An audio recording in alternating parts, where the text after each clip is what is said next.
কাদের আছে? আচ্ছা তাহলে আপনি শুয়ে পড়েন। কতদিন আগে অপারেশন সেটা বলিস আবার। হ্যাঁ ওনাকে যে একটা করেছেন 9-10 মাস হতে চললো। তাহলে কোনো সমস্যা নেই। এত বেশি সমস্যা নেই। ইউট্রাস 4 মাসের পর কতদিন হয়েছে সেটা জানি। কাল থেকে বলছে কিন্তু কোথায় ব্যথা? এখানে ব্যথা কোথায়? এখানেও ব্যথা আছে। এই যে ব্যথাটা আমরা সবাই দেখি, এই যে ব্যথাগুলো, সেই ব্যথাগুলো কত নিমেষে একদম ব্যথাগুলো কমে যায়।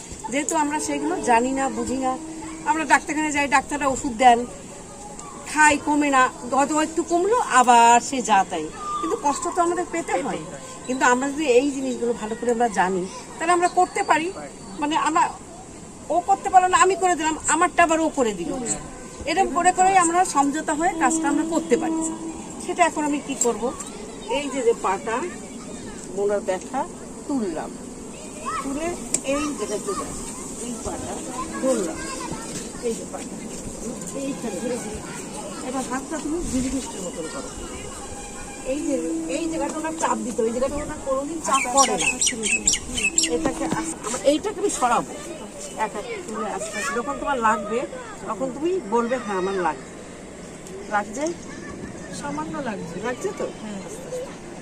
শ্বাসটা টানো জোরসে, শ্বাস ছাড়ো, বেশ ছেড়ে দাও, ছেড়ে দাও।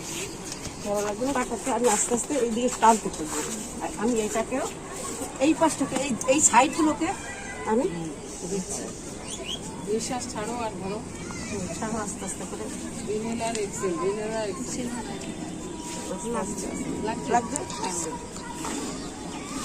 এইভাবে 6 বার 5 বার করতে হবে। এইভাবে নিঃশ্বাস ছাড়ো 3 বার অন্তত। Inhaler Excel.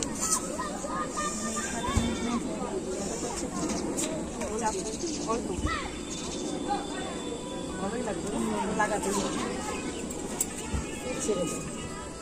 আবার এই পাটা ধরলাম, ধরার কায়দাটা এই, আবার এইটাকে আমার পাটাকে উল্টাই দিই। এবার এই পা দুটোকে, উনার যেহেতু উনার ওয়েট কত, 80 কিলো, ব্যাস উনার যদি 80 কিলো, উনার তাহলে 105 কেজি, 15 কেজি ওয়েট আনা লোক দিয়ে ওনাকে এইভাবে পাটা ভাঁজ করো, এই পাটাকে এইভাবে তুলে চাপ দেবে। হাঁটুর ব্যথাও কমে যাবে, সাইডের ব্যথাগুলো কমে যাবে। নিঃশ্বাস ছাড়ো আর বড়। সামনে এসে লোক চাই চাপার জন্য। আমার ওয়েট আরো হেভি ওয়েট, তবুও কিছুটা তো হবে। আমি বাবু হয়ে বসে, আগে বাবু হয়ে বসলে বলতে পারবে না লাগছে না, সত্যি লাগছে না, জাদুর মতো কাজ হয়েছে। নাহলে আমি এতক্ষণ এই পা করছিলাম। আমার এটাই শান্তি যে আমি যখন পেশেন্ট হাত দিই, পেশেন্টের বলে ধনন্তরী হাত আমার মাথায়। একদম না, একদম না। জয় গুরু, ভালো থেকো, সুস্থ থেকো।